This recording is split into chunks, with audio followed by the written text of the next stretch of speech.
Guys, Deluded Goon, and now I'm sure you guys by now have seen my video talking about gambling. Thank you for watching that. And I've just come across an example. Well, not an example. I just thought I'd talk about this. Carl Lafferty. Now, we all know he was fined by the FA for gambling. I think he was given a 23k fine. There's many players that have been in problems for that. Barton, I think Di Michele's was in problems for that. Maybe a couple others. But yeah, we know it's a big thing. Livermore's spoken about it. Ellerington's had problems. We know how the relationship gambling and football slash footballers is. Footballers, some can't handle it, some can. Us football fans, you know the accas we do. It's become accustomed. You look at every shirt sponsor, every advert is about bookies, so it is ingrained. Now he gave a fantastic insight. Firstly, I'm very happy that he's managed to go to this sporting chance clinic, get help, receive hours of help to help him and things like that. I'm happy Hearts, great club, have shown their support for him. And he's getting through that. He spoke about in the article how he was scared he was going to miss out of the Euros and things like that. But what I took most from that is that he started betting around 13, 14 on slot machines. Now he started off clearly. He's rich now, but he clearly started off as an average little kid in an inner city Scotland or whatever. Now, if I've never been to Scotland and I don't really have any plans to, but if I compare it to my upbringing, I can see very much why he would do certain things. Maybe not when you're young, them ages. You're not doing it because it's gambling. You're doing it because it's fun. You're doing it because you're with your boys. I mean, we all did a lot of nonsense doing certain things that I can't speak about here and incriminate myself. But yeah, I'm sure you guys all did some sort of madness.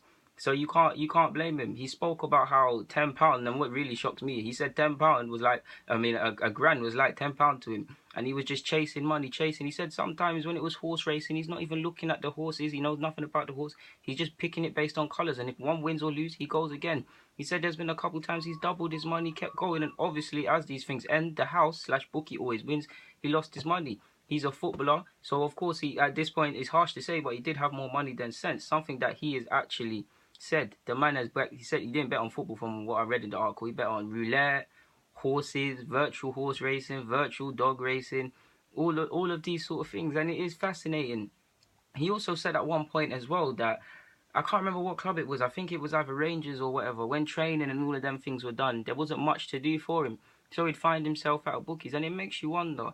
These footballers, of course, they get a lot of free time, training in the morning, maybe double sessions. They have a lot of time to play golf and things like that, and there is a lot of that. You need a lot of things to fill your time.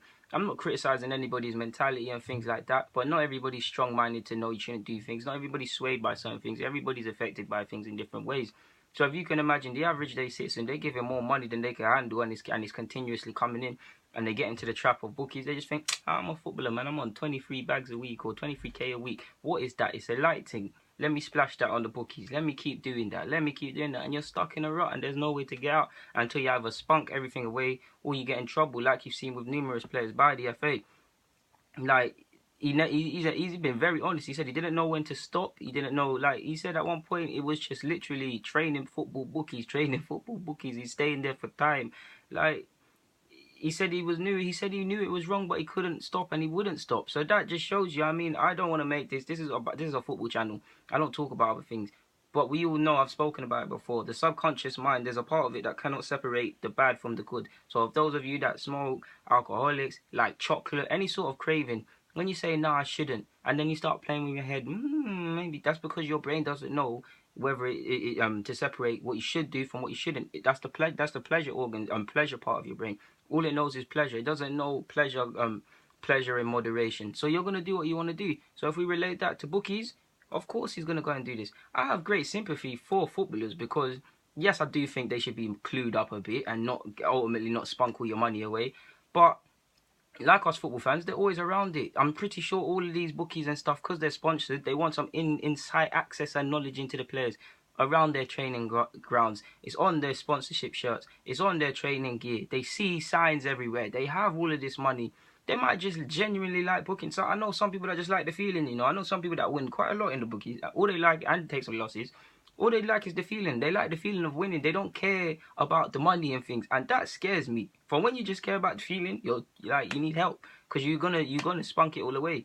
Like I said, it was a fantastic insight, and I'm happy to see the guys really got away with it. Not got away with it in the sense that he done wrong, but helped himself, man. Like, no one likes to see people go down the routes. So you've seen some footballers with alcohol, gambling, etc. This, that, and the third. No one likes to see that from a human point of view, and I'm happy to see that he's managed to come from them days when he was having it hard and fall into temptation at Burnley and Rangers.